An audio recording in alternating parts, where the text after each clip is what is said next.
unene wa mbare gukorwa utigatume ugia na ukiri huo ukubwa wa huyo vita. You see that giant, you see that mountain, you see that big tree, you see that that bigger obstacle you are unable to face.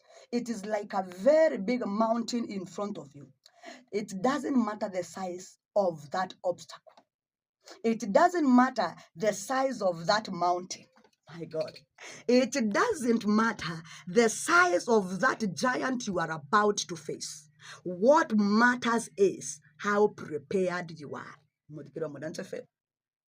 Boria we andaitenda niaku na boria we thikirite we guoga hota nambara bau ne buga tuma hota nambara koguo te kama kwe ni gukira ni unene wa mbara ote kama kwe ni kirema kiu kunenea ote kama kwe ni kirema kiu kwithirwa gikiriku na gikiarie no te kama kwe ni unene muno wa mbara eu unene wa kirema kiu ote gakumatie no one in because God is by your side.